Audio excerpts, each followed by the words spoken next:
Hey. Hmm? Hey. Huh? What? Do you know what day it is? I do. It's shipping day. My favorite day of the year. Yes. I hope you brought your shipping goggles and have them nice and tight. You might need some Motrin, a glass of water, because today we're talking about ships, nothing but ships. So turn that volume up. And kick back with us as we get ready to fangirl a little more loudly than usual. Welcome to the Magic Within.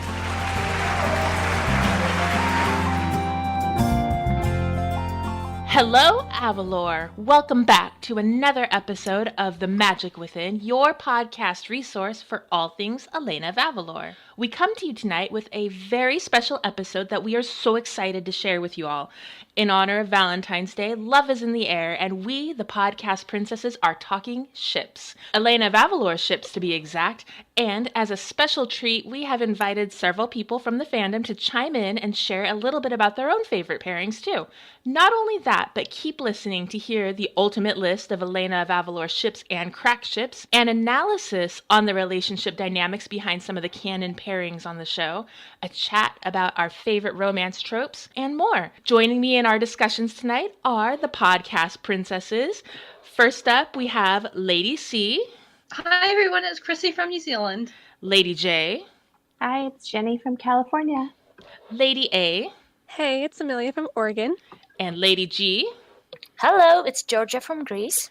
And last but not least, we have Lady B. That's me, I'm Becky, coming to you from Germany. And a little bit later, we have special guests, Cherry, Rachel, Adriana, and Camelot.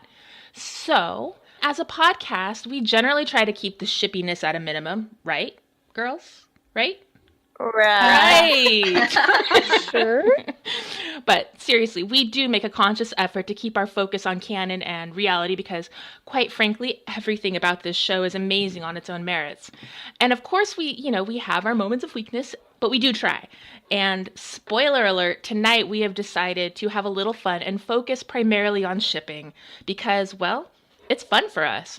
So if you're not interested in the topic, this is your fair warning. Don't worry, we'll be back to business next episode. But for now, let's talk about love, baby. So We won't hold back. So, as mentioned, the theme for this episode is ships, but we realize that there may possibly be a few of you out there who are like, why are these crazy girls talking about seafaring vessels? So, It's true. right?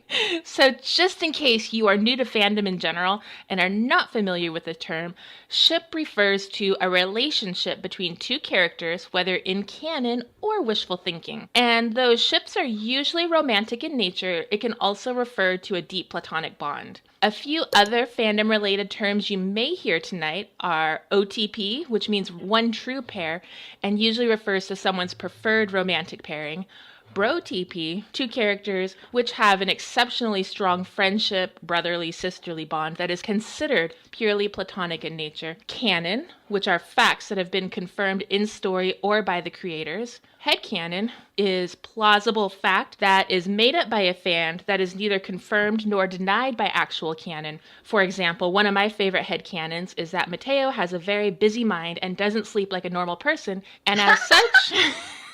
he may be found in his workshop working on a potion at all hours of the night and catnapping with his head on a book at noon. See, that's something that could be true. We've never seen it, but no one said otherwise, so why not? It's very in character, so... Right? You might hear AU, which stands for Alternate Universe, and this is something that we like to do when we take characters and place them in another world. Sometimes a completely different world, like a modern AU. Sometimes just a minor tweak of canon circumstances. For example, one of our faves among the podcast princesses is an AU where Esteban does not make the deal with Shariki, goes into the painting with his grandparents and Isabel, and has a chance for a somewhat happier life afterward. Yes. Right? Yes. So Maybe you might be responsible for that one. maybe just a little. And we thank you Just for a it. little bit. It's so great. I just love Georgia's. Yes. Right? It's wonderful. You. See? So, before we move on, though, to the ship discussion, I would just like to put forward a disclaimer. We would like to clarify that we are absolutely aware that there are no romantic pairings among any of the teens in canon as it stands. And for the most part, we are discussing the unique relationship dynamics and the deep emotional bonds that are indeed canon, and the potential for future relationship growth when the time is right, even if it happens to be after the current story is over. So, with that in mind, let's jump into our favorite ships discussion. And to start us off, we have Amelia, who will be sharing a bit about her favorite ship. It's a ship with a lot of super sweet potential for future happiness, and this ship happens to be one of my faves as well. Amelia, please tell us about your ship. Okay, so my favorite ship is Gababel, which is Gabe and Isabel. And before I start off, I just need to make sure that everyone knows that I ship Gabe and Isabel like 10 years in the future, once Issa is much older. Not right now in canon. When I say that I ship them from here on out, I'm referencing that I ship them in the future when they're older. Same. That being said, I ship Gabe and Isabel because I feel like their personalities just match so well and that they're just so compatible. Because Gabe is someone who wants to feel needed and has his heroics appreciated, and Issa wants someone to support both her and her interests and will assist her in any way possible. And in each other they can find this. I feel like they balance each other out, seeing as she's more of the brains and he's more of the brawn. And even though they have separate interests, I feel like opposites attract in this scenario. And there's still lots of other common ground between them that would still make it work. Because Gabe could protect his princess and Issa would have her knight in shining armor that just loved and respected her. And I feel like they would just make a really good couple in my mind. So this is one of the main reasons why I ship it, kind of in general. Hell yes! Woohoo! That was great. I can tell why you love it. I know. I have such a weak spot for them because they're just, I don't know, they just like completely stole my heart, which is basically when I started shipping this. I actually started shipping it pretty early on because about halfway through the first season, I mainly started shipping it because of some fan art I saw by our very own lovely, amazing, talented Jenny. And it was a picture. Yay, Jenny! Of course. I know. It was a picture of Gabe bringing a much older Issa a bouquet of flowers. And he was all flustered and nervous. I know. remember that. Oh my gosh. Yeah, anyway, so he was all flustered and nervous while she simply watched with him with like mild curiosity and amusement. And I just started watching the show at that point. And so it wasn't very long when I saw the picture, but I had never even like thought of the pairing before until that very moment. And can I just say I just fell in love with the ship and the potential that had, because basically I feel like the ship is kind of just built off of artwork and headcanons, because you can't really have anything in canon at the moment, seeing as Isabel is so much younger. And so the ship is just basically all in the future, but I just love that because it gives like so much room for you to come up with creative ideas about what could happen in the future, which kind of leads to like the next part too, which is like I don't really have like a favorite shipping moment in canon because they aren't in canon, as I've said. But as of now, I just absolutely love their friendship and just the little platonic moments that they share that could totally grow into something so much more when they're older. And I love how everyone else always seems to run off and leave them together, such as in the very first episode when Issa and Gabe get kidnapped by the Noblins and have to try to think of a way to escape. Or there's that part in Model Sister 2 when Elena has to run off, and so it's Gabe who's there, who's trying to help Issa, fetching her tools and trying out her inventions of being basically her human test variable. But then there's also their little sweet moments too, where you can see how protective Gabe is of her, and how he takes his job as royal guard seriously when it comes to watching out for her. Like how you see him running after her in Scepter of Light when she's upset, or in Tale of Two Scepters, when the tower she's in is engulfed in the magic flames from the Scepter of Night, and he just immediately runs to try and save her. And it's just these little tiny like non-shippy moments I enjoy, but I feel like these moments could be laying the foundation for a stronger relationship that could just become so much more in the future. And speaking of future, so as I said earlier, one of the main parts of the ship is headcanons. And I have so many headcanons. Like, how do you pick just one? We want to hear them all. Yes! I'm down for that. You know, it was such a struggle because I was like, I don't want to like talk the whole time about all the headcanons. And so I just chose a few, but okay, let's see if I can just have a think. So I'll try to be brief and just name the few, but one of the first ones that I really enjoy is I headcanon that they both really love baking, because for Gabe, despite not wanting to have a baking being a career, he still grew up in a bakery and enjoys it. And I feel like Issa loves baking too, because there's a set of perfect rules and instructions to follow, and she just loves being super analytical about it and just following the recipe perfectly. And so they can always banter about which way to cook is better, either by the book like Issa, or just kind of freestyle and improve it as you go along like Gabe probably tend to do. And then No. and then another headcanon is that since Gabe kind of becomes her personal guard and is always just hanging around Issa, is that she ropes him into all of her crazy experiments and he just kind of becomes the test subject on all her new ideas, kind of like the episode I mentioned earlier in Model Sister. And Nice. over time, he learns the names of all her equipment and tools, and then she teaches him about science and math and stuff. And even though he normally finds the subject pretty dull, he just can't help but she talks about her inventions or how she's just so eager to explain to him all of her ideas, and is just really happy that he seems interested because hardly anyone ever is. And then over time, Gabe decides that he wants to teach her something too, and so he'll teach her how to play Ola Ball and helps her find her own groove by like teaching her moves that involve match and math and calculating the angle of how you should throw the ball to make the game more challenging and intriguing to her. And she discovers that she actually loves it despite her indifference about the game before. And okay, I'll only say one more for the sake of time, but this one is truly one of my favorites for these two, and it's that at Issa's quinceanera, she dances at one point with Gabe, and he's lightly joking with her and just smiling, and then Issa, at that age 15, she kind of realizes how sweet and charming and handsome her friend is, and it's then that she realizes she might have a crush on him. And of course, she's like super mad at herself at first because she doesn't want to be like all the other girls and always swooning and gossiping over the boys. But she can't bring herself to distance herself from him because he's actually become a close, albeit unlikely, friend. And she cares about him too much and doesn't want to hurt him. And so they just stick together as close friends despite her crush. And then eventually, at some point in the future, when she's older, her feelings are one day returned. And that'll sum up all my headcanons for now, and maybe one day they could happen in the future. So Why not? yeah, that's what I've got for Gababel. Right? Where's the fanfic on that one? I want that. It's still coming.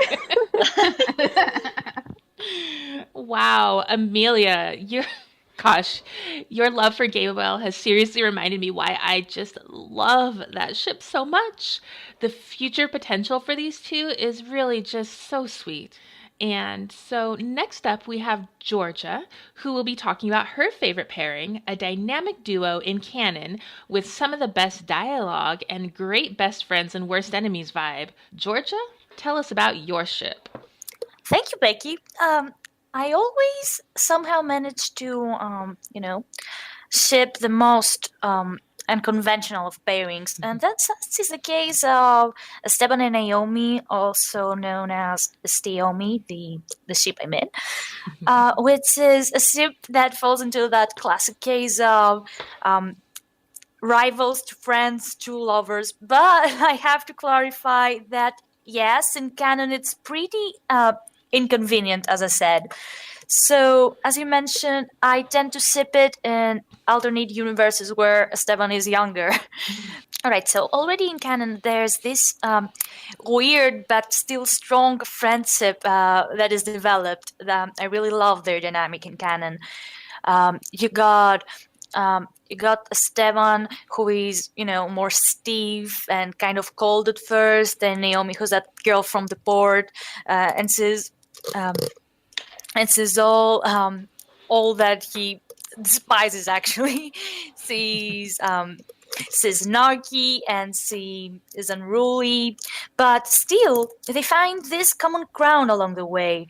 Naomi has these amazing ideas to help out the kingdom, which is also what he's aiming for. He is in the Grand Council, she's in the Grand Council, and they develop that mutual respect.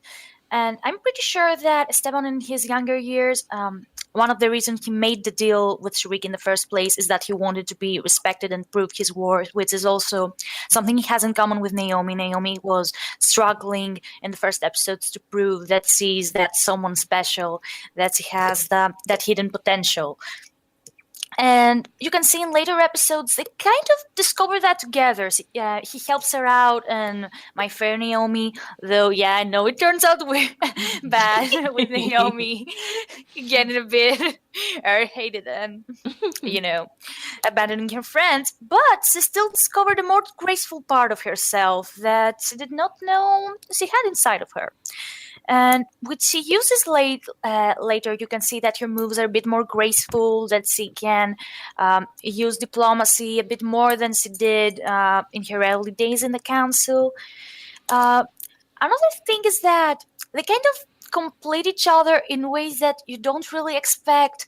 Like, you have Esteban and you think he is the cold one, but really he's much more emotional and carried away by his feelings, while Naomi has more of a temper. She's in more she has more control over her emotions, with small exceptions like episodes like Tides of Change or Spy in the Palace, which she had good reasons to, lose her temper a bit.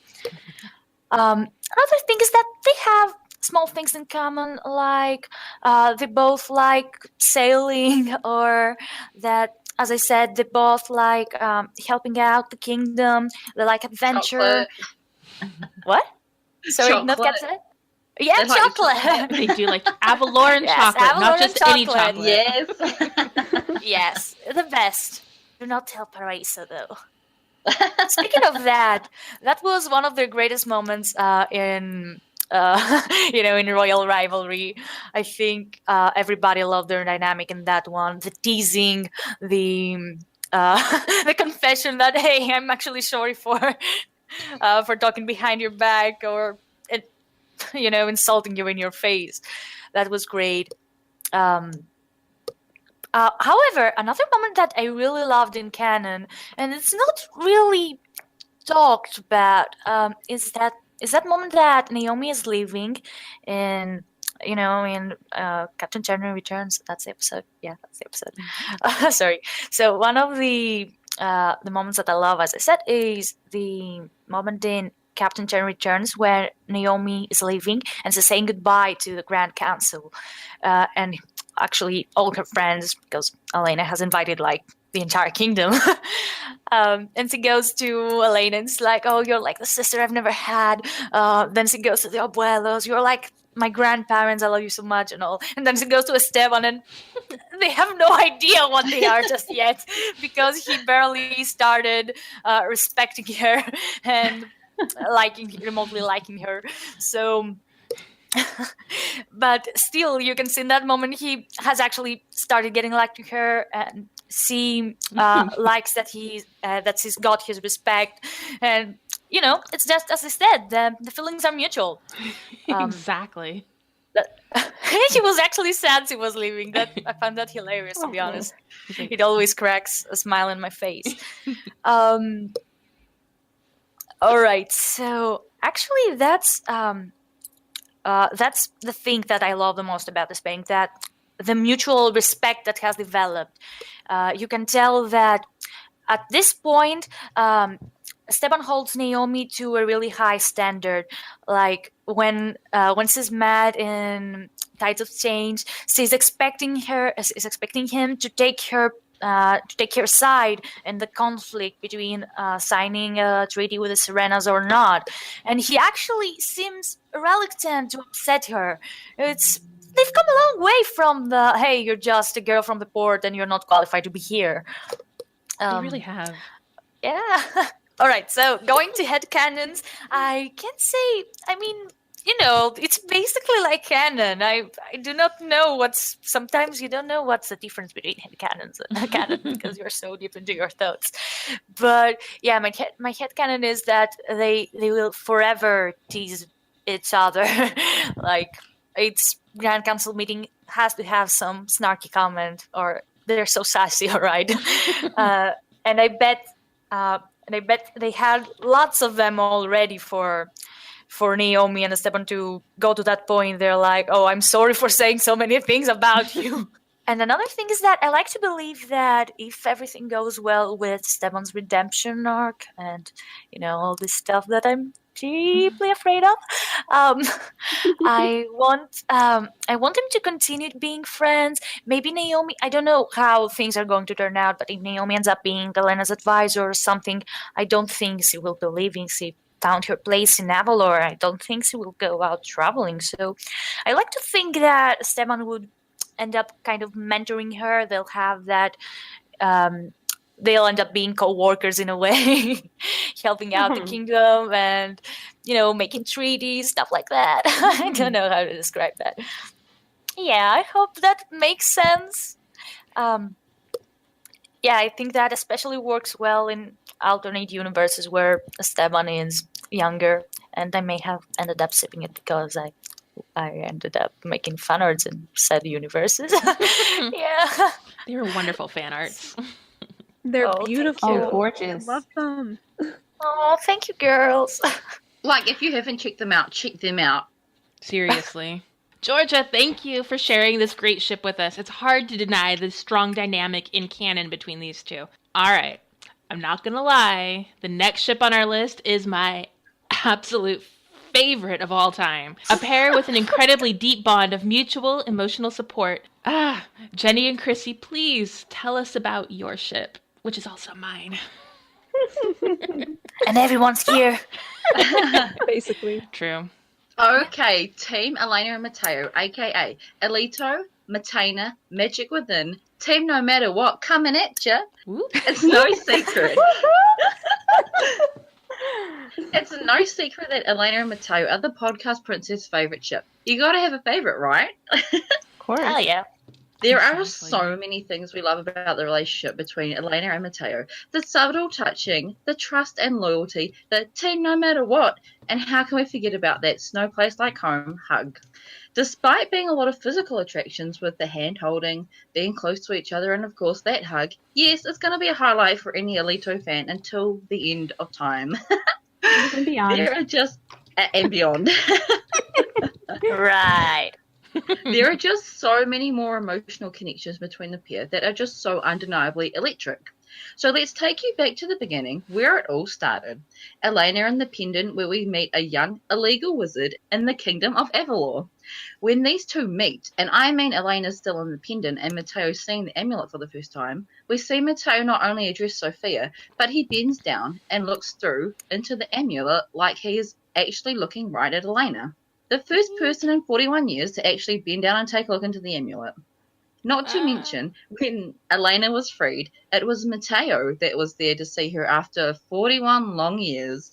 From that slip off the jack one, bowing in front of her, and of course we instantly see Elena blushing and say, "You can call me Elena." From the awkward looks, the one screenshot we pinpointed of Mateo looking so lovingly in the middle of Elena's My Time song, and not to mention Mateo saving her family from the portrait. Secret of Avalor would pave the way to a blooming relationship between the two. So can I say I was like practically born shipping this? Not really, but because they weren't like created by them. But I think it was your destiny. It was my destiny. Yes. I feel it. I feel it. In your bones. I'm kidding. But really, I started shipping it when I saw Spellbound, and it had really been sealed for me when I saw Scepter of Light. So when I heard the lyrics, "I need you by my side" in the song Magic Within You, I think that's when it really got big for me. It really brings me back to what was mentioned earlier. Their dynamic is so different from any that Elena shares on the show. They have always been what the other has needed. They share that sense of adventure. Neither are afraid to put them right into the danger. And Mateo will for her, no matter what. I'll always be here for you, Elena, no matter what. And Mateo will for her, if that means it will keep him at her side. Not behind her, hiding from the danger, or in front of her, trying to keep her from it, but at her side as an equal, a partner, and something with potential to be more if given the time. Their dynamic is very playful, as it's seen in Nothing But Blaze, Shapeshifters, and other episodes, but they also share this deep and magnetic bond. Oh, Jenny, those was a parfait. Very indulgent of you. Yes, I read a lot of romance novels. But there's this mutual understanding that they share, something they can comprehend from each other with just a look, like we see in Jewel of Maru, Scepter of Night, basically any episode with them. For real. I'm totally not biased for saying that. Nope. They learn from each other and have grown with each other. And their relationship has this beginning, a beginning that has that same magic that Disney love stories have, while having the potential to break out of the typical princess and prince mold that so many Disney movies have. Their relationship has slowly developed from this adorably awkward, shy, and curious beginning to the small touches and magic within you, to Elena reaching for Mateo's hand and scepter of light, and Mateo reaching for hers in Realm of the Jacquelines. There's all the playful training sessions and pep talks, Elena encouraging Mateo, and even Mateo doing the same for her when she begins to come apart in Jewel of Meru. The way they held each other at the end of it and shared that moment in the very spot that was so intimate and special to Elena. That Jacqueline snuggle, so cute. Yes. Their disagreement and Scepter of Night followed by their wordless exchange of forgiveness. And this continues until rather enthusiastic hug, initiated by Elena in No Place Like Home. Let's just say that Elena, she's only initiated a hug with one person that wasn't Naomi or family, and that was Mateo. Okay, we have 10 key Eleteo moments in no particular order, as we literally sat here, and we couldn't decide on the order. We have Secret of Avalor. He saw her, like he really saw her when she was in the amulet, and that was just that adorable moment when they first met, with Mateo falling off the Jacqueline on his bum, and Elena just looking at his beautiful eyes. That was absolutely adorable. Cute. And then we have Scepter of Light, which is basically like the whole episode. I mean, the whole episode was like a shippy moment. We have Team No Matter What, holding hands in Realm of the Jacquelines, and we have another breathtaking Eleteo moment when Elena is feeling uneasy after hearing some devastating news from Kitamos, and Mateo knows instantly something's wrong. And that's when he holds her hand and reassures her that he will always be there for her, no matter what. Oh, my heart. Oh, man. I remember seeing that moment and being like, Jenny, Did this that just happen? I think we were screaming for like 2 straight minutes. Yeah. Well, I And was it like happened on my shocked, birthday, and then remember? like roll credits, and I squealed. Do you remember? It aired on my birthday. It did. I was like, It was like the best did. birthday present ever. Present. And we have Jewel of Meru. I mean, she invited him over to her parents' altar. Like, to me, that's just like such a very sweet, intimate thing to do. That's something that's very like, special to her. So, Well, I actually had someone send me a ask on Tumblr, well, a comment really, saying that culturally that was a big deal. I think so. It's kind of like bringing him over to meet your parents, You're right. Well, Coming from a very strict Hispanic family, like, oh my gosh, that like to me that is a very like big deal. So. Yeah. to be fair, her comment in that was to see Raul and Lucia. That's the whole reason she was there. So her intention was to see them, and that was really sweet that she invited Mateo to go with her, because that's what she said. Because Mateo brings up, is like, what about your parents? Mm-hmm. He's there for emotional support. Canon, Yes. that was canon. Oh yeah. Totally don't have our shipping goggles on too tight. I'm just Not saying. at all. And then, well, not about this anyways. And then plus that moment, like when she's like supposed to seal that jewel of Meru, Right. And she's like, listen, Emily, you're going to need to hold on a minute because I got to go save Mateo. AKA my boyfriend. I'm just kidding. I told you I have my shipping goggles on too tight. So I'm just kidding. Not boyfriend, but with potential. Yes, of course. Well, he is a boy and her friends, so. So technically, we're not wrong. Not really. Plus, that very sweet moment at the end where Mateo puts his hand on her shoulder and tells her, how sorry he is that, she didn't get to see her parents. And then she holds his hand back. And rubs it with her thumb. Mm-hmm. Yes, it does this little pat rub thing. It's super Sorry, sweet. that's like, we noticed that. Mhm. We saw what you guys did. And the sweet look and just that look of Especially. understanding. I mean, And that pan out at the end with, so cute. And their Jacqueline buddies looking on in approval. they ship it. Speaking of Jacquelines. No, I don't think that's up for debate. Can we get a confirmation on this that like Skylar and Luna totally ship it? Oh, that's canon. That's totally canon. Yes. It might be a Okay. head canon, but it's a canon. Yeah, it's true. Some kind of canon. Okay, speaking of Jacquelines, the next one on our list was shapeshifters. How can we not bring up that Jacqueline snuggle? Yay. And trusting Mateo to help her with her task to scout out Shariki. Like Mateo wanted to see the priceless knowledge also in the episode, like Commander's Rock. But helping Elena was obviously more important as he left it behind and went on to pursue Chief Zephyr to see what they're up to. And then, of course, like I said, this is in no particular order because this one is like our big one. This is the one Huge. we have Snow Place Like Home, aka the day that Tag Let Them Have 2K18 came true. Yes. Ah, my Never best forget day. the day that Elena initiated a hug with Mateo. Yes, we've been waiting for that one. Like another thing that was canon also in the episode was her troll that was spoken about before, but it's Mateo's Tamarita pattern. Yes. Becky, was it you that sent through what one of the team had originally planned it without?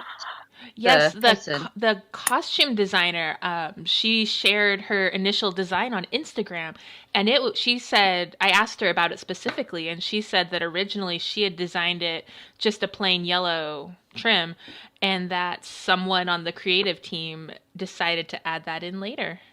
That was basically like the creative team with like the little finger guns winking at us. Yes. Like Johnny We Bravo. love it. Hey, baby. All right, and then Beautiful. comes to one of our other ones, which is Magic with the New. Everything about that gorgeous song was just absolutely breathtaking. You know, the interactions between them, Elena reassuring Mateo that the magic is within himself. He just needs to trust his skills. And those looks exchanged between them, and that look at the end Mateo gives her is just spine tingling for any Eleteo fan. I got chills thinking about it now. Yes. And then we have Scepter of Night, aka their first official argument. Yes. You know, everyone has but one. Everyone has one. And the very important part is that they came out stronger in the end. Mm-hmm. And they did have that very nice, like 5-second long, no, maybe not 5-second long, but you know, it was very long. It was several intense. seconds long. Yes, it was that look that they shared, you know, like they didn't need words in that moment. I love that. But, you know, I just kind of wanted to mention that technically, even though they kind of had that little argument, the little tiff, Elena did just hear Mateo say, oh, but don't you want to do this? And she kind of like, yeah, you're right. This is more fun. And she went along with it anyway. You know, I was going to follow Gabe's instructions, but you're kind of right. Okay. I'll go with you. You twisted my arm. I'll go with you. I know. It didn't take very long. He's like, just You know, trust me. And he gave the puppy dog eyes, and she's like, yeah, Can't resist. You know, this was one of those moments where she had her back just like he's always had hers. And I just thought that was, even though he was, you know, kind of wrong in this case, but still that was very telling about the level of trust and support that they have for each other. Okay, the next one we thought was kind of funny, which was the King and the Queen of the Zanies. Okay, EOA team, intentional or not, the line, the Queen wants to take a walk with her king, had us squealing down the house. Yes. Yes. And matching banana crowns, like, oh my goodness, we died. And we're resurrected, and they died again. So cute. Plus, sorry, we're really dragging on this, and I'm sorry, but you guys are just going to have to deal with the Eleteo.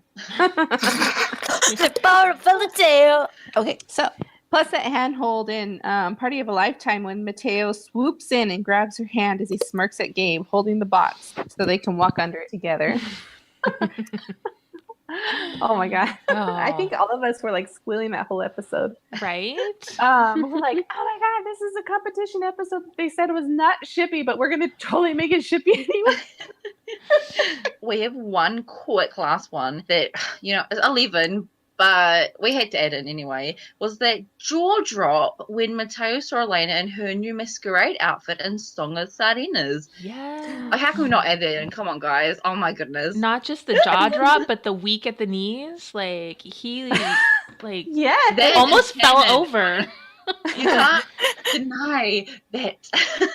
It's canon. Well, you know. Okay, girls, we have to know for Team Eleteo or Eleteo, why do you ship it? When did you start shipping it? Your favorite shipping moment in canon and your favorite headcanon. well, I answered most of it above, but I will get into my headcanon. Are you guys ready for that? I was born ready. Sorry. So I actually have 2 headcanons. I'm gonna keep this quick. Very quick. Sorry. Sorry, I'm horrible at quick. So obviously, now that we heard the episode description of Moving On Up, which is coming up, I am literally shaking with the excitement over the fact that Mateo will possibly move into the palace and that Elena's one to ask him. Which actually, Becky totally like headcanon, like in her fix Long time ago. long time ago, which is perfect. You're psychic, Becky.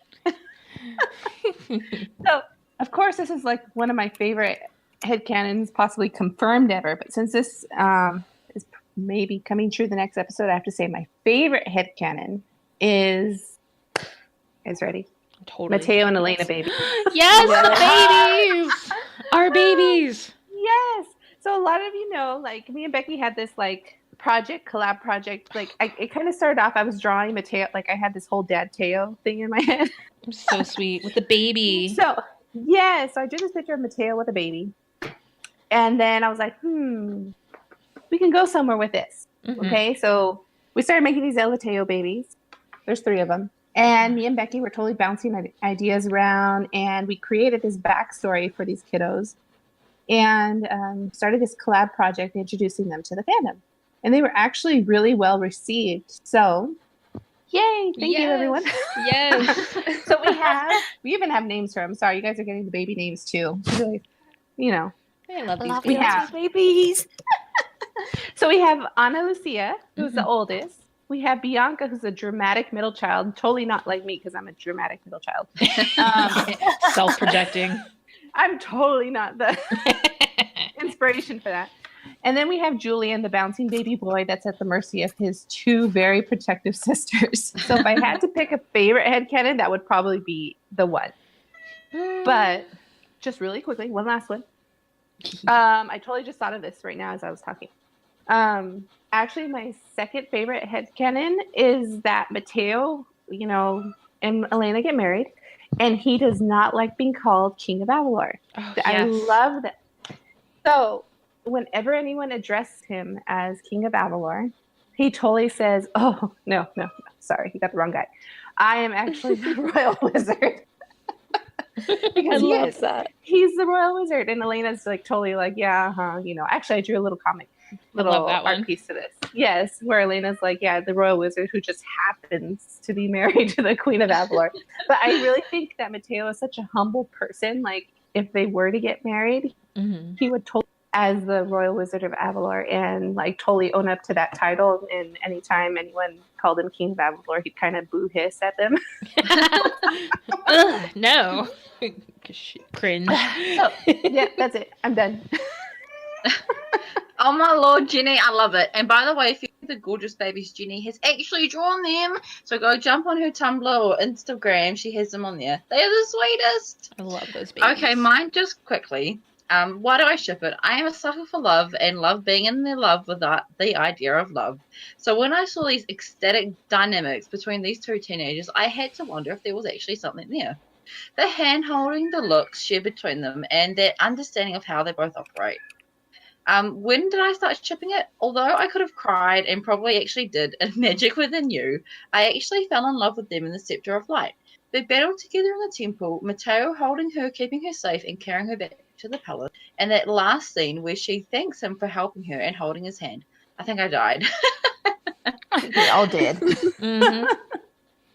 My favourite shippy moment in canon. Okay, this is one of the funniest ones to me, was in Jewel and Maru, when Elena, of course, has to have it her way or the highway, suggests they split up, and Mateo has his yes dear moment. I loved it, and it's so true in a relationship.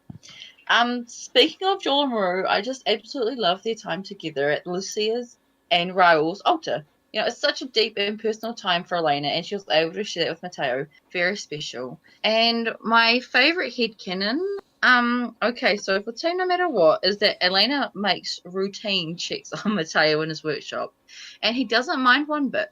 Of course, being a busy crown princess, she is busy running the kingdom and all, but she always makes time to visit a certain royal wizard. With Mateo moving to the palace, I see them spending a lot of nights together and losing track of time talking, being silly and sneaking food back to his workplace.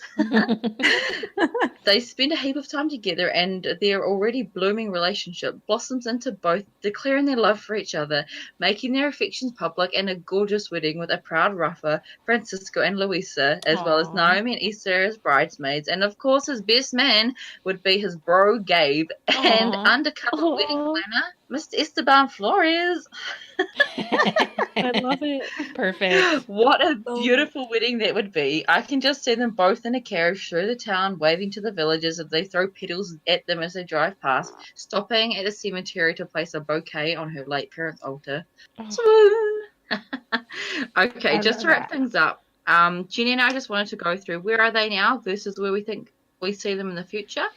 Right now, as in right in canon, right before the next episode, moving on up, we see Team No Matter What literally fighting the forces of darkness together. They have learned magic together and have grown in confidence. They have travelled to the spirit world, realm of the Jacquins, and even shared a Jacquin snuggle together. The countless touching and sneaky hug is blossoming into a beautiful relationship together. We have seen Elena call upon Mateo for advice, and most recently in finding Zuzo, when she was mad and frustrated, it was Mateo she felt comfortable expressing herself with. And a quick throwback to Joel and Maru, Elena also had a mini freak out when she sees the illusion of the Delgados, and Mateo was the one she let it all out to. Then, of course, she invited him to her parents' altar. Just saying. But as of now, we see them as a strong magical couple who have just shared their first real hug after Mateo saves the day, and respectively Navidad. As if he didn't stop the snowstorm, no one would be able to return to the palace, and Gabe and his members of the guard would still be stuck in a cave. We can't wait to see what the EOA team have in store for Team Eleteo, or Eleteo. So where we want to see him in the future, realistically, I would love to hear them sing together, right? Wouldn't you? Oh gosh, yes. Yes. A duet, please. You can't leave us, please. Don't leave us hanging. And even though we know, romance is not a big thing in the show, we can't help but hope that maybe we'll have hashtag Let Them Kiss 2020. Yeah. I can get behind that. Fingers crossed. Maybe we can imply. You don't have to confirm anything, just imply. Just a little bit. Sorry. But, okay, through shipping goggles, through hopes and prayers, we really are, hoping and praying we let them be together at the end of it all. Woo-hoo! Yoo-hoo! Oh my gosh, I love this pair so much. Thanks, girls, for sharing the love. And I have to say, those are definitely my top 3 pairings. Well, as you know, Eleteo is my OTP. The other 2 are tied for second and followed by a lot of others. But anyway, moving on to the next part of this segment, we know that the Elena of Avalor fandom has a lot of great ship options outside the ones that we just spoke of. So we thought it would be really fun to open up the mic to a few of our friends in the fandom who have their own ships that they love. And first up, we have Cherry, who, by the way, draws the most adorable Elena of Avalor and Sophia the First fan art, who will be talking about the Gabe and Elena pairing, affectionately known as Gabelena. Hi, Cherry. Hey. Thanks for joining us tonight. Thanks for having me. Yeah. So, as you know, you are here to talk about Gabe and Elena. So, first, why don't you tell us a little bit about why you ship it?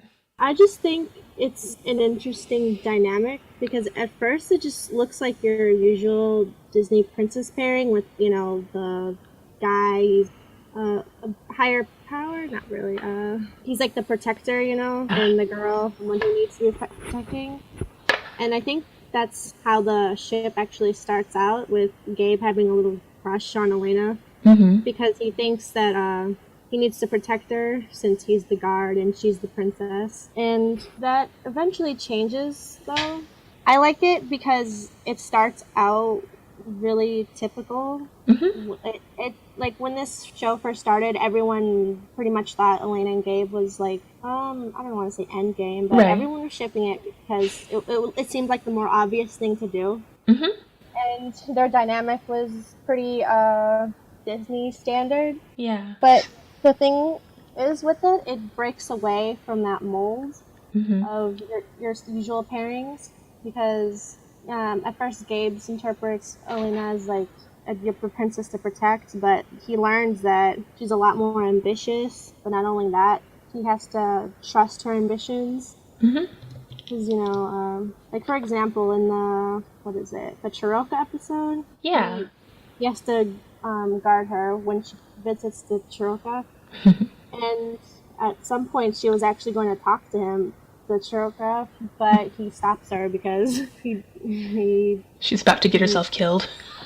Yeah, he thought. Yeah, he. I don't know how to say it. Thought for her or made a split-second decision. Yeah, but throughout, it's not even just. It doesn't like all happen in one episode. It happens like throughout the season. He slowly starts to trust her more. Yes. And then they start to actually work together, and then it builds up from there. Yeah, awesome. I have to admit that more recently I have started to see that dynamic where they're just starting to understand each other a little bit more. So I think that's pretty cool. So moving on, when did you start shipping it? When did it just seem like a good idea? Like I said, it didn't happen all in one episode. It happens over time, this crush being like diminished when he realizes she's more than what she appeared to be, and then that's rebuilt again on trust and understanding and admiration. So I think like halfway through season 1, I think I started to like the ship from there. Awesome. Cool. So, what is your favorite Gabe and Elena shippy moment in canon? I actually rewatched a couple episodes yesterday, and I think my favorite moment, just because it's funny and I love comedy, is when in the Princess Night where he had to cover her identity when they're in the room with her grandparents, and she's just making all those weird noises. It was just a good episode. I loved it. That is a cute episode. Awesome. Oh, yeah, and he helped her a lot in that episode. Yes.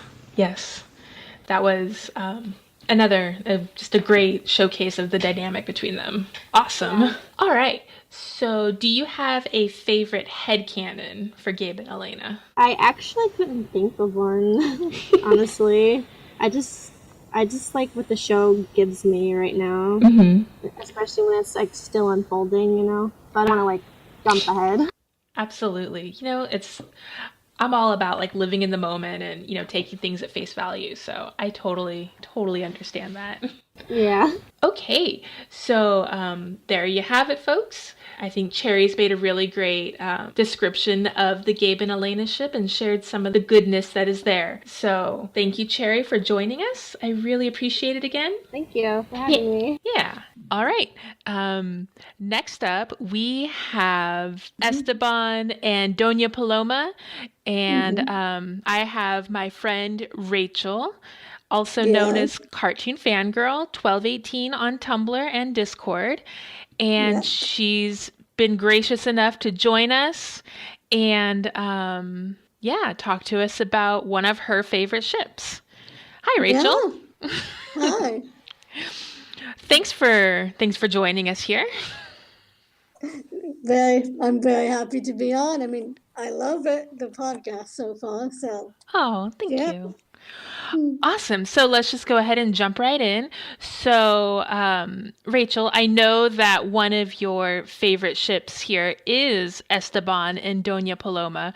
And so would you mind telling us just real briefly, why do you ship that? Well, I would have to say, for one thing, Esteban is one of my favorite characters. So that's an automatic plus. Of course. Plus, the banter just really reminds me of a telenovela, and that, all the Latino aspects would really add to it. So. Oh, absolutely. I have to agree with that. Esteban and Doña Paloma's dynamic really just screams telenovela. I know, all the slap kiss. I mean, without the actual slapping or kissing. Seriously. And I know we've talked about this offline before, but I definitely agree that an episode that was modeled after a telenovela would be hilarious. I know. It would. The question is, who should narrate it? But that's a whole different topic. Exactly. That's a topic for another day. Yeah. So, what moment sealed the deal for you? When did you start shipping it? Honestly, I don't know. I mean, I don't even remember when I started watching the show, but somewhere around that time, I think it was. I think it was after I saw King of the Carnival, and I realized how smooth Esteoma was, and I thought, who would not want to be with him? Of course, no one was there, and then I did see an episode where they were interacting with each other, and I was like, telenovela, it's perfect. So it was like love at first sight for you. Yeah. Awesome. Okay, so tell me what one of your favorite shippy moments in canon is. I guess I'll have to say all kingdoms fair. I mean, the Yes. dynamic with them, the constant back and forth, and Esteban was just so smooth during the whole thing. The tension was sick. Yes, and I thought it was a really great like contrast between him being snarky towards her and but also like you could tell like he had a moment of, oh, I hurt her feelings. I'm sorry. Yeah, he actually felt bad. Yes. Okay, finally, can you tell me a favorite headcanon you have for those two? Oh, sure. Let's see. Okay, You're like the queen of headcanons. Yeah, I'm gonna choose a really basic one. Like from what we heard from Craig, that they were actually business partners, like a lot through the Shiruki era, and I do headcanon that because of that they feel, I guess, more open to letting down their guard. Like with everyone else, they have to be civil or cordial, and with each other, they just feel like they can open all those emotions, like anger and snark. That's perfect, and I headcanon accepted, definitely. Awesome. Oh man, well that sounds great. So thank you so much for joining us here, and Thanks for having me. yeah, thank you for taking time out of your busy day, and yeah. Okay, so next up we're going to talk about a pairing that some believe is better left platonic, while others see great romantic potential between these two playful best friends. And yes, I am talking about Gabe and Naomi ship, also known in the fandom as Gabaomi. One such shipper in our fandom is Camelot 836, who makes the most amazing fan videos, a lot of which feature this ship. And we've asked her to join us on the podcast to give us a little insight as to what she loves about this ship. Hey Camelot, thanks for joining us. So to get started, why don't you tell me a little bit about what you love about the ship? Why do you ship Gabe and Naomi? To be honest, I started shipping Gabe and Naomi because Elena and Matteo fit so well, and Naomi and Gabe were the only amigos left. But by now I enjoy their banter dynamic, which reminds me of Merlin and Arthur from the BBC series Merlin. Yes, I love the banter between Gabe and Naomi too. It's definitely one of the most fun things about them. So, when did you start shipping them?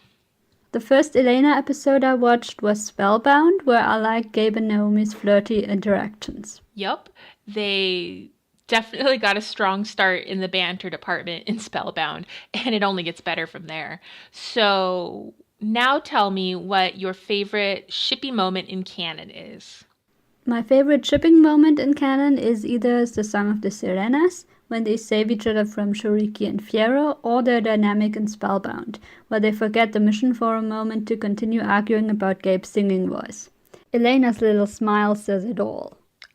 Those are both great moments. I'm gonna have to go back and look for that smile though. I don't think I noticed that before. I love those kinds of things.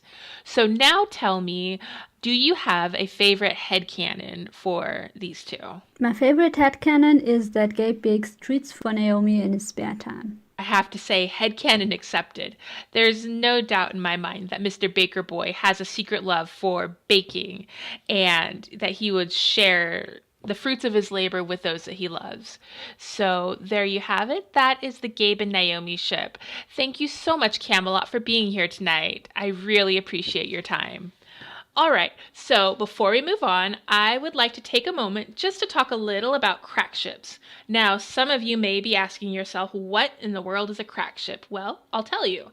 At its most basic level, a crackship is a pairing of two characters that are unlikely to ever become canon, and this can be for many reasons. The characters never interact, they're from completely different universes, the pairing is ridiculous for various reasons, or sometimes the pair involves inanimate objects. And I'm not even lying, I swear I once stumbled across a Harry Potter fanfiction that paired the Hogwarts castle with a giant squid, and my brain still hasn't recovered from that one.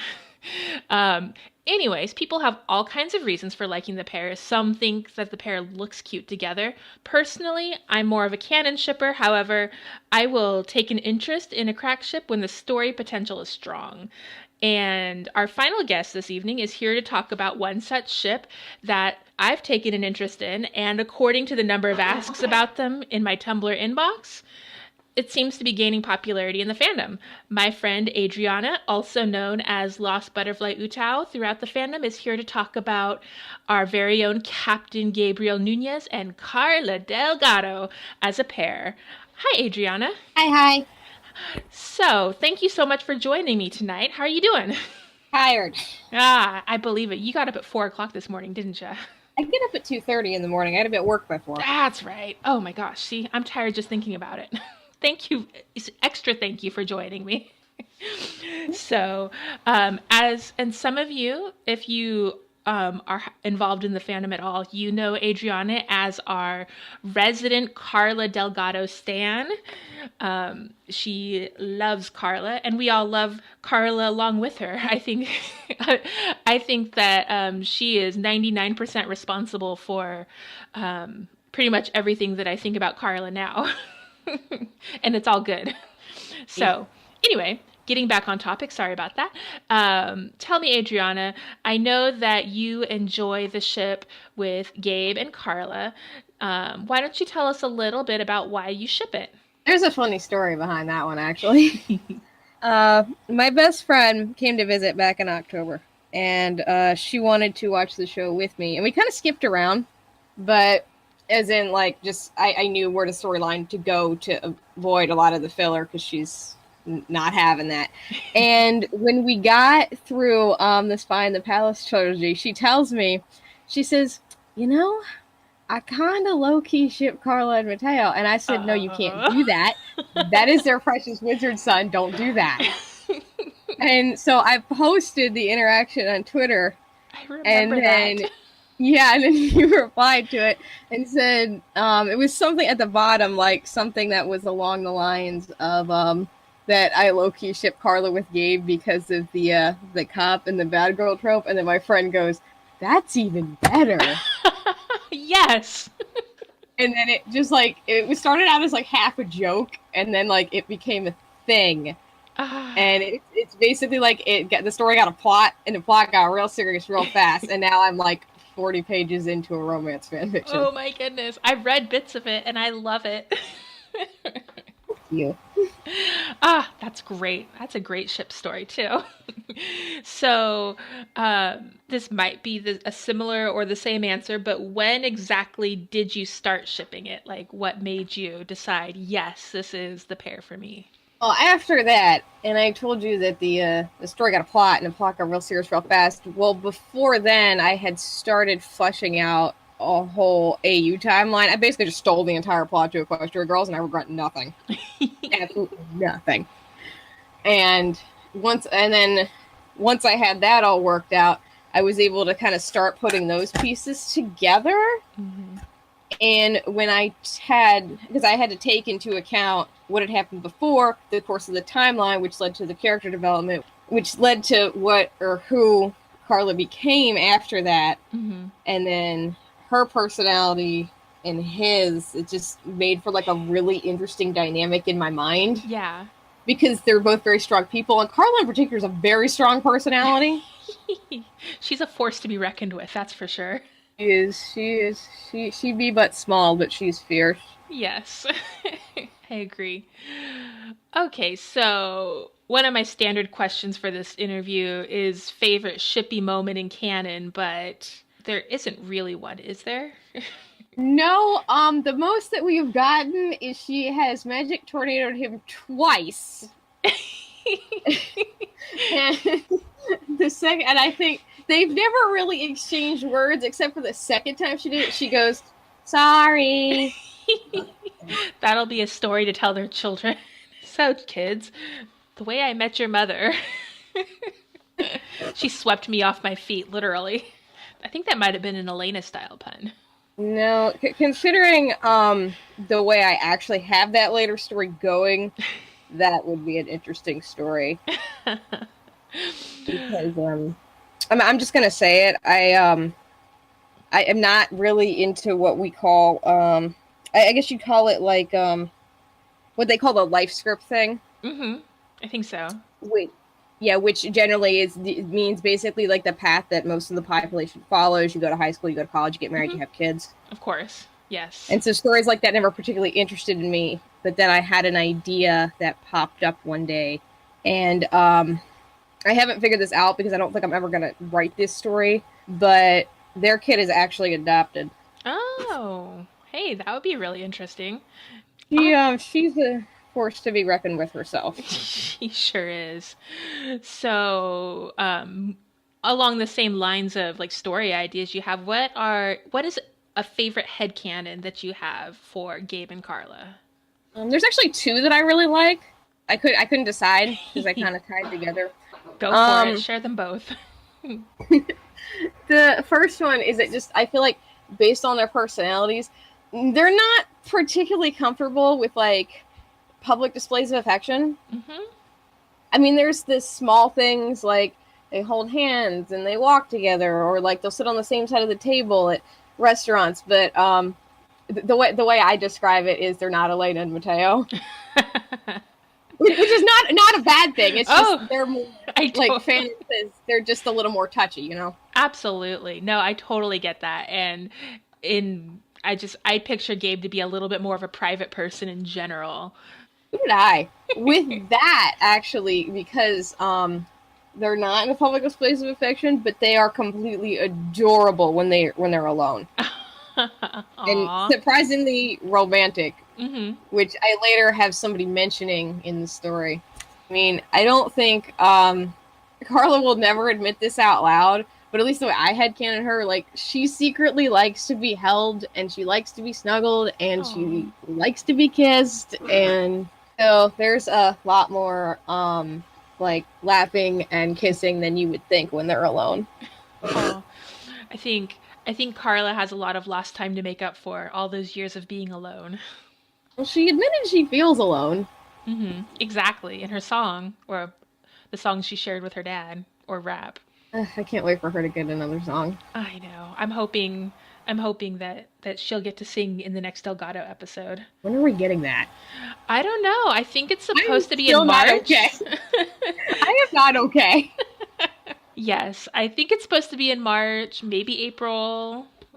We'll see. I hope it's soon though, because I'm right there with you. That was quite a cliffhanger.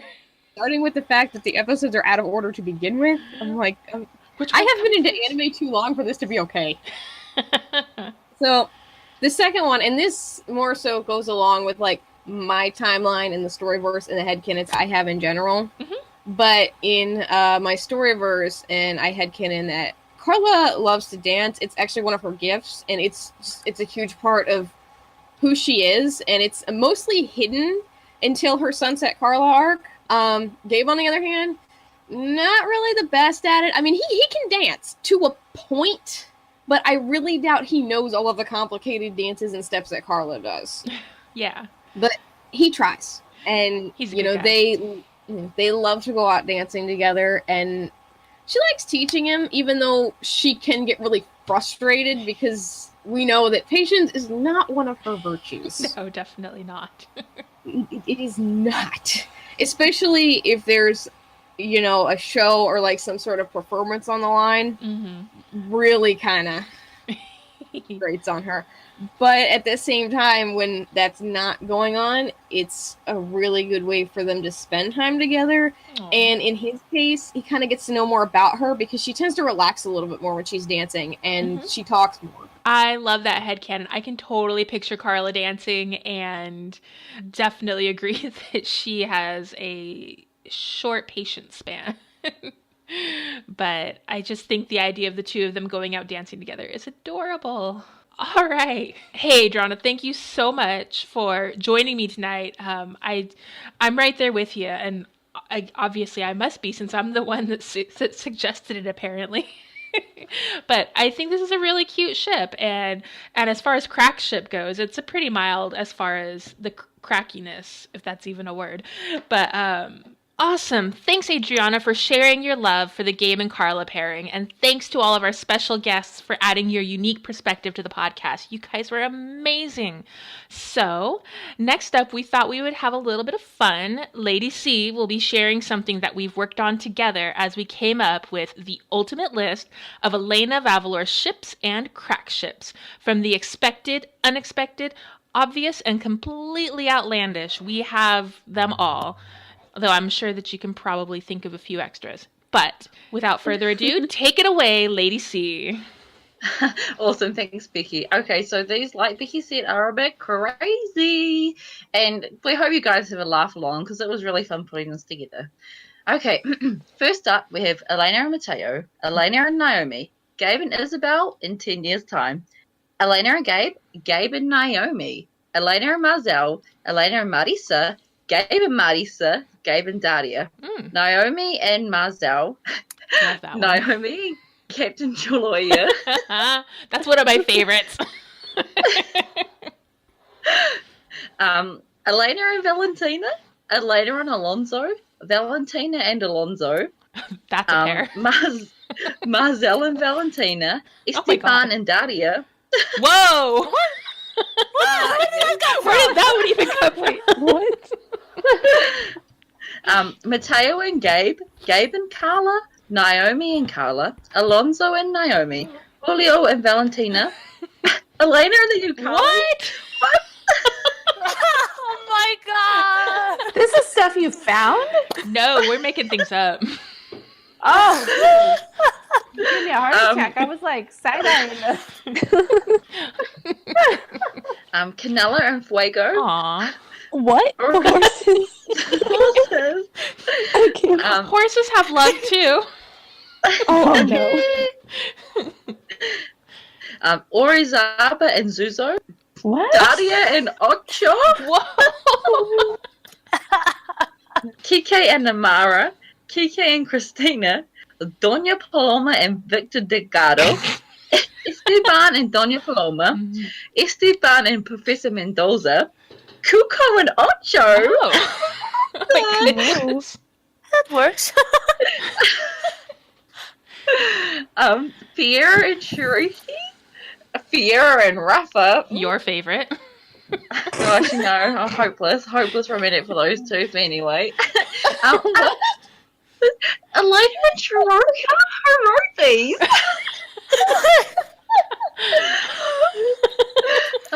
Skylar and Luna. I think they're cousins, but anyway.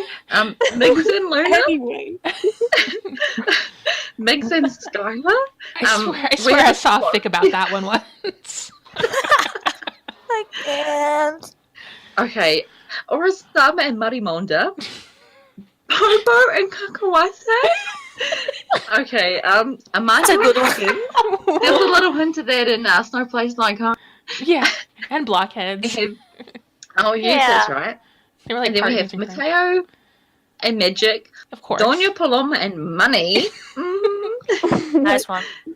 Esteban and Happiness. Aww. Yes. And Elena.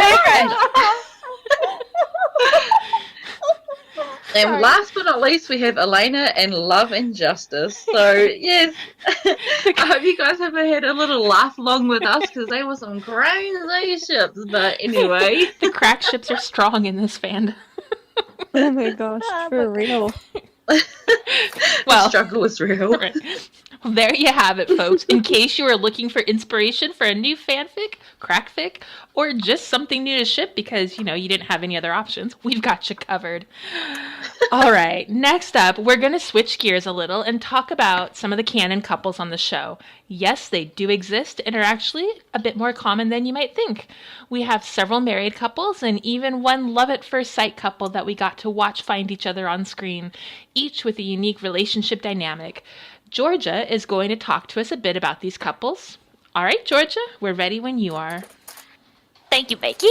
All right, so this series is no stranger to romance, despite not focusing on it, because this is a story about Elena and her friendships and family relationships. However, as we said, we got some really sweet married or married couples, usually between older characters. And first and foremost, we've got Francisco and Luisa Flores, our beloved abuelos, wonderful grandparents that are completely in love after so many years of marriage, as we can see in many episodes, and you can even see it in the song Familia Forever, where they dance, and it's so freaking cute. They complete each other. Yes! They complete each other perfectly, with Francisco being more calm and Luisa having a fiery temper. He is an adventurous music lover, whilst is an athletic cook. Yeah, her tamales are the best in the land. They both are romantic and kind souls that love their family a lot, and they would defend it with everything they've got. Also, let's be honest, El Guerrero and El Místico were definitely Francisco's wingmen. Yep. They shipped it too. Next up, we've got the parents, King Raul Castillo and Queen Lucia Flores of Avalor. According to Elena, they were the perfect parents and rulers, spending a lot of quality time with their daughters and caring for the people. They always are by each other's side when we see them, even when they are ghosts, even when they are in a painting. Sometimes they hold on to one another, and you can see how much they loved each other, even though we don't know much about them. They're holding each other even when Shuriki blasts them, knowing well that they will die. They were together till the very end, and it's really freaking sad now that I think of it. Okay. Moving on up, we've got a different set of parents, Scarlett and Daniel Turner, aka Captain Turner, and also Captain Turner, Naomi's parents. They seem completely in love, and their marriage seems to be one full of passion. Look at that kiss in Captain Turner Returns. I mean, right? Oh man, that one was so sweet. Yeah, they are so supportive of each other, especially Daniel, who takes care of Naomi while his wife is away, and he eagerly waited for her to return back home. He's a stay-at-home dad while, Scarlett is a mom traveling the 7 seas, or more seas. I think everyone has more than 7 seas. There are a couple of tough sea dogs who adore their family, and I think they will be together for forever. Then next up, we've got another pair of parents. Yeah, the parent love is strong. King Pescodo and Queen Camilla of Coronado, aka the parents of Marcel and Marisa. Yes. Oh, star-crossed lovers with a romantic story about Pescodo changing his views and his ways just for her, because his love for her was so strong that he began to understand some people who were so different from him. Mm-hmm. Years of hate were erased because of this romance. He saved her life. Well, he kind of caused the wreckage that put her life in danger in the first place. Falling in love with a former human was kind of a big deal for him.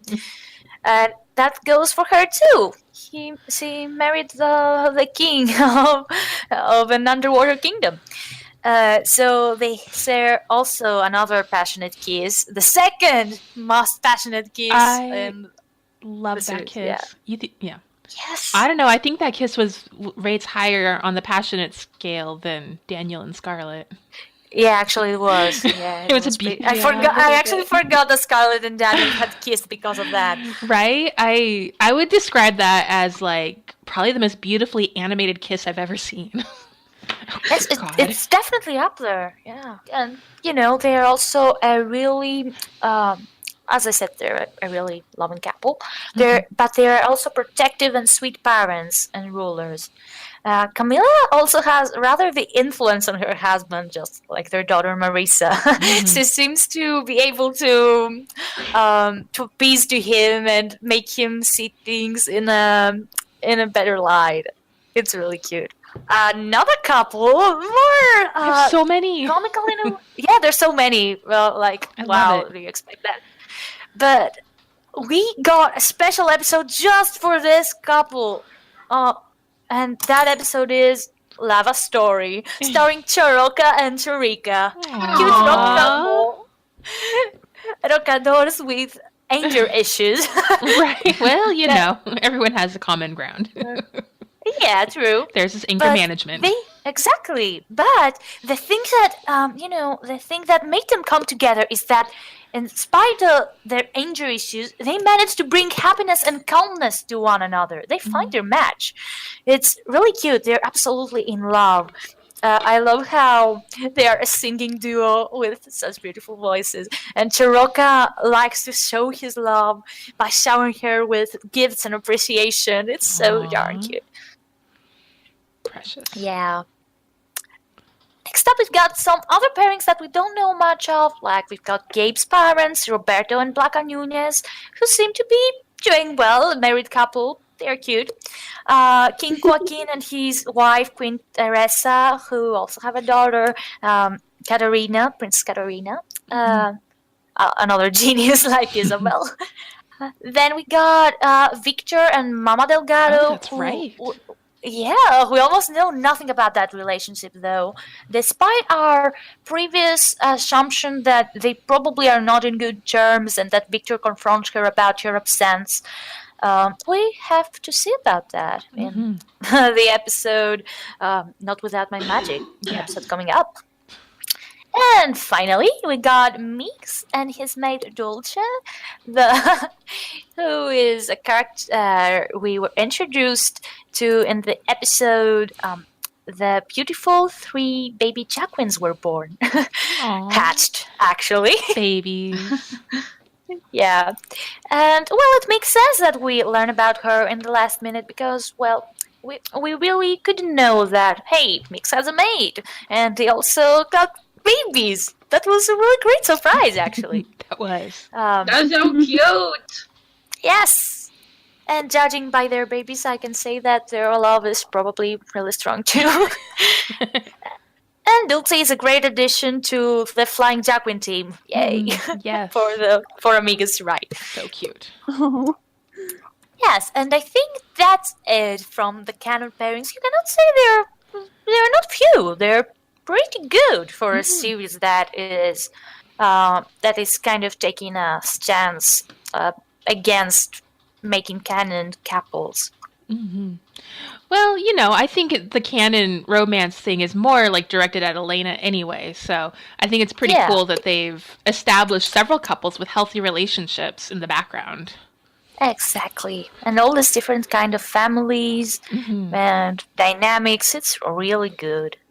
Absolutely. All right. Thanks, Georgia. That was wonderful. So next up... Thank you. Yeah, you're welcome. Next up, in honor of the most romantic day of the year, we thought it would be fun to talk about our favorite love tropes in general. So, of course, we're going to start with defining the word trope. This is actually a term I wasn't terribly familiar with until I started writing for fun. And I'd heard the word, but I'd never taken the time to get to know what it actually meant. But trope is actually a literary term that has come to be used to describe commonly recurring literary themes or devices, and even cliches in creative works. Things like friends to lovers or love at first sight are commonly seen tropes in many stories, whether they be on screen or in print. And the other podcast princesses are going to share their favorite tropes. And first up, we have Chrissy with the heart-stopping, take your breath away trope, love at first sight. Woohoo! Okay, love at first sight. Pretty self-explanatory, but I'm gonna go there anyway. Love at first sight. What a way to fall in love. When you look over your shoulder, completely vulnerable, and you see that face, that beautiful face, or you hear them speak for the first time. Those words like a sweet sonnet dancing through your mind. A voice you replay over and over again, or a face that you may have only just seen, but that face is the most beautiful face you'll ever see. The memory of that person swirling through your mind as you find yourself daydreaming about those eyes. You get it? Like love at first sight. Elena and Mateo. Heck yes, I'm going to go there. That heat filling your cheeks, sliding off a jacket on your bum, that you don't need to address me royally. Elena is just fine kind of vibes. Versus, like, don't get me wrong, guys, at all. I'm just saying the facts of the show. But when Elena met Gabe for the first time, she literally rolled her eyes and walked off, leaving Gabe brokenhearted. Oh boy. Well, don't hate me, guys. It was on the show. I didn't write that. Thanks, Chrissy, for sharing your perspective on this great trope. All right, next we have Jenny, who will be sharing her favorite trope, which happens to be my all-time favorite as well. This sweet and satisfying trope is friends to lovers. Yep. So friends to lovers, or best friends to lovers, is one of my favorite tropes ever. I mean, I married my best friend, so I'm kind of an expert. Real life, baby. But who just happens to be named Mateo, I'm just saying. But it just leaves so much to grow from. Something that just slowly progresses over the years, offers support and understanding that can't be achieved with any other type of relationship. And like I said, that love and unconditional support that you have with your best friend helps make a great relationship. On a related note, we have another very similar trope with slow burn appeal. Amelia, why don't you tell us a little about childhood best friends to lovers? Of course. So one of my absolute favorite tropes is what she just said, is childhood friends to lovers.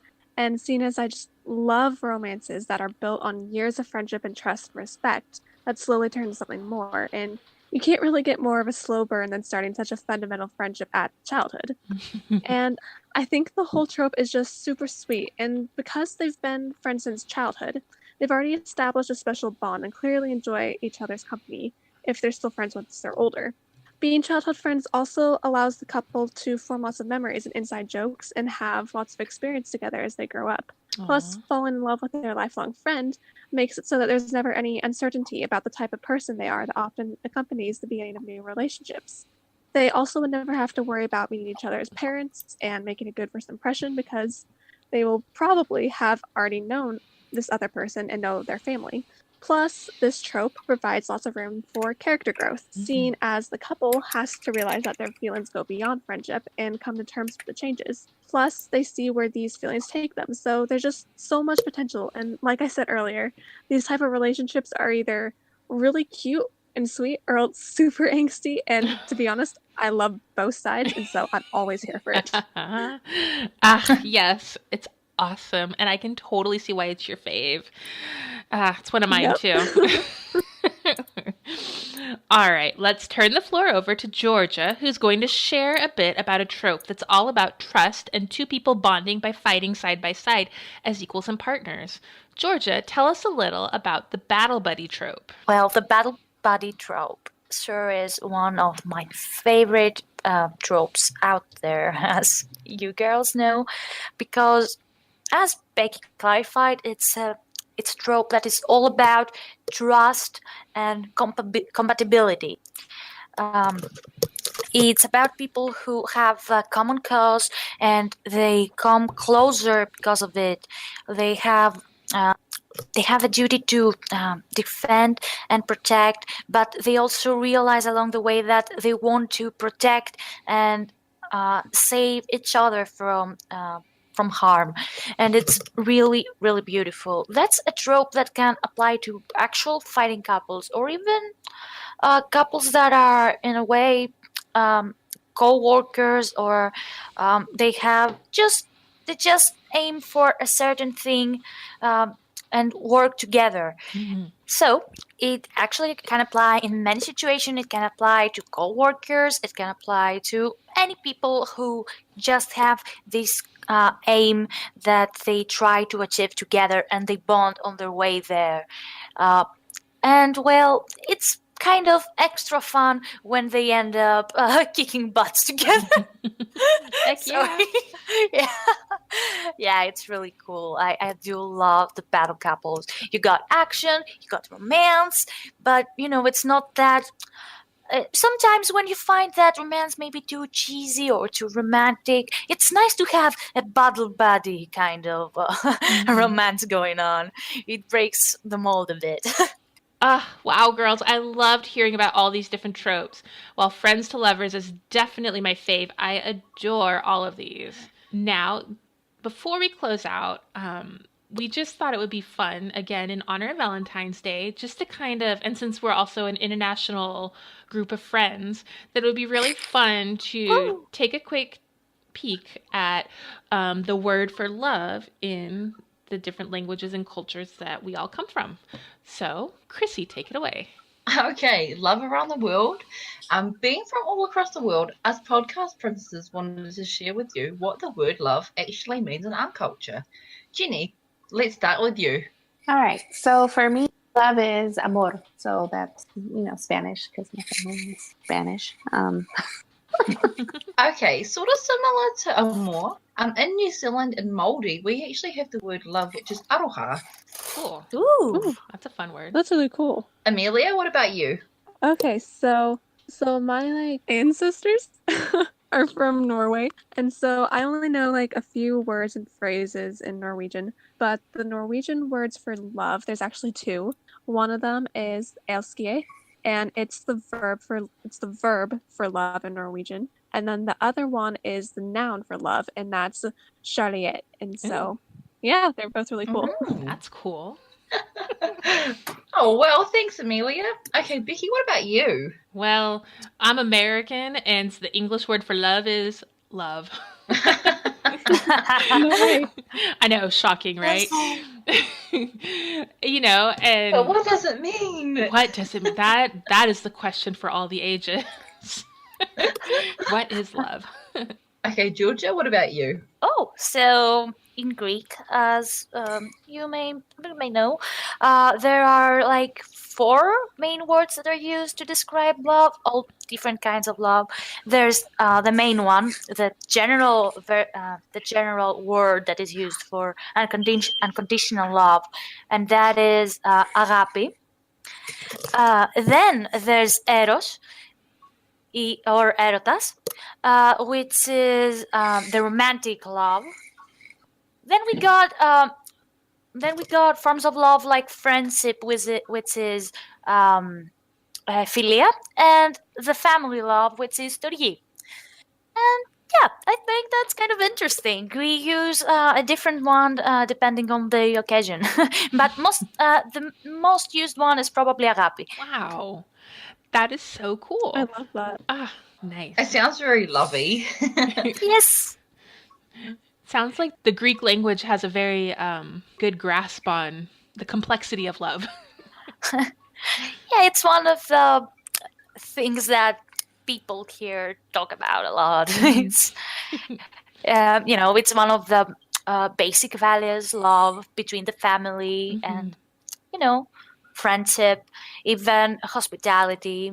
Okay, well, I have to say I love learning. Speaking of love, I love learning about how to express love in different languages, and it's really super interesting to me. But moving on, let's turn the mic over to Jenny for Twitter time. So we got a couple things coming up that we're going to have up on Twitter for you guys. So first thing, we have this. We have Becky to thanks for this, by the way. Throwing it back to Teen Bop magazines. Becky has put together this beautiful little Teen Bop quiz. So as a squad, we're huge fans of the boys in and around Avalor. So we thought it would be fun to put together these quizzes just for fun. Our beautiful Amelia and Chrissy have put their heads together to create this fun online quiz. We're going to send the link on our podcast pages, and you can click there and check it out. Also, Becky used her amazing graphic design skills to create a fun little quiz inspired by old Teen Bop magazine love quizzes. Check them out and see who are you most likely compatible with and who you'd date. You might be surprised. You might be surprised. I know I was. I'm pretty sure I got Armando the first time. I ain't gonna lie, I got Mateo. You cheated, though, I'm sure. I did not cheat. You couldn't. Oh my god! Like seriously, I cannot go to an opera. Are you kidding me? I would fall asleep. I'm too overworked. I will sit in that chair and knock out. Sorry. We also have this Valentine's Day word scramble that's going to be available to you guys. So we're going to put that on our page. And finally, we want to know, us podcast princesses would like to know, who is your favorite ship on Elena of Avalor? Let us know. We're going to be posting that question on Instagram and Twitter. So head on over there, send us your answer, and we'll see who the ultimate ship is. Yay. Ship showdown. All right. Thank you, Jenny. And thank you to the rest of my lovely podcast princesses for a fabulous discussion. You girls are amazing. And thank you to our listeners all over the world. We love and appreciate each of you so much. You have no idea. We seriously can't wait for you to join us next time. And speaking of next time, be sure to tune in for a super secret surprise guest interview. We're not naming any names just yet. Just know that we are crazy excited to share this, and it's an episode that you will not want to miss. Don't forget to follow us on Twitter and Instagram in between episodes for fun discussions, fun games, and resources. And just so you know, we thrive on positive feedback from our listeners. So if you find yourself on iTunes or YouTube or SoundCloud, we would love it if you took a moment to drop us a note. All right, that's it for now. Until next time, wings up, amigos. Bye. Bye, guys. Bye. The